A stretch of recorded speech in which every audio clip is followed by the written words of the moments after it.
There is 4 of us, including Angela, who's the oldest one. Luke came about 4 years later. Luke was born in 1985, and the diagnosis was cerebral palsy with seizure disorder. Luke is now 39. 39 years old. Okay. This couple came out and very lovingly said that, "Oh, I feel sorry for you and Carol because you didn't have a normal life." I mean, a little slow there. They walked away. And here's what I told them, because I'm a little humorous now. I know I'm humorous. I would have told them, if you didn't tell us that, Carol and I thought we had the best life we could have, because we didn't know. I have had people from this congregation come on and say, when Luke is singing, we get a spiritual contact with him, like he's directly with the angels.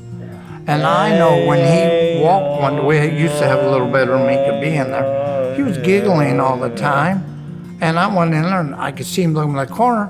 And me, Luke can't talk back, but I just said, "Luke, are you talking to Angel?" And he giggled a whole much more and just looked up there. So, yeah, I think he's having through singing, he has that spiritual contact. He loves to sing, and it doesn't make now some days he won't sing. He may not feel that great or something, but he loves the music, and it's like he does know that there's somebody up there that's listening to him, so.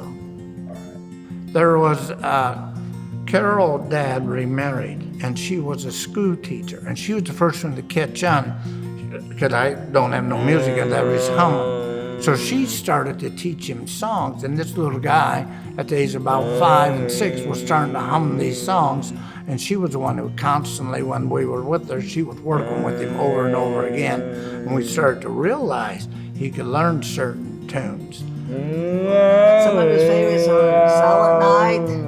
It doesn't make any difference what time of year it is. He loves to hear that song. Blue Skies and Rainbows. You Light Up My Life. I'd always say, "Luke, you light up my life." Somewhere Over the Rainbow. Twinkle, Twinkle, Star. And he really likes songs about heaven. Thank you, Lord. There was a time when I would shut Luke down, and somebody saw me and said, came up, "Don't shut him down. Can't you tell he's singing perfectly? Like it don't have no ears." And then I'd had another one come up and said, "Don't you know he's singing in the spirit?" And then I had a lot of them come up and say, "When we hear Luke, it just makes me feel better."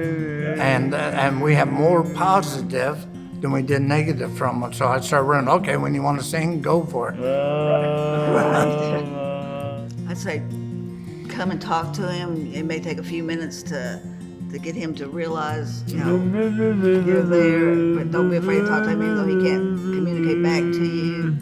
He likes the touch now, and he loves to be talked to. Like Carol said, they can come up and talk to us, and you have to understand my humor. One time, a couple of the church was a little sad because their first child was leaving the home, And I just said to them, and of course I know all parents do that, but I just said to them, "Yeah, I'll be glad he's leaving a home gone." I said, "If you want to give me 2 weeks of rest, go ahead and have him." And they laughed because they understood the point that Luke is with us all this time. Don't get me wrong, we love him, we're going to do what we have to. But he never left the home. And to me, "Well, you get out of the chair and walk, all right, that'd be great." Right. But anyhow, that's the whole thing. And I'm glad of the people who does come up and encourage us. So I appreciate that. Because my whole world been around Luke, so everything just been dwelled to be, with him to encourage. I guess just to say, like now thinking back, there's a few up there and they'll come out, "I don't see how you do this." And one who said that, because he saw me lift Luke, because that time the lift was down or something. And I told him, because of my humor, I didn't know, I'm starting to learn a little humor. I said, "No, you didn't see that," and that upset him just a wee bit. But then I said, "Yeah, you're right. I lifted him up, but Jesus' arms is under me to help me to do that." Because I have a doctor told me, "You got to quit doing that." So I asked the doctor, "Will you come lift him for me?" And of course he said, "No." Yeah. And then I said, "Well, I can't because there's nobody else around to do that."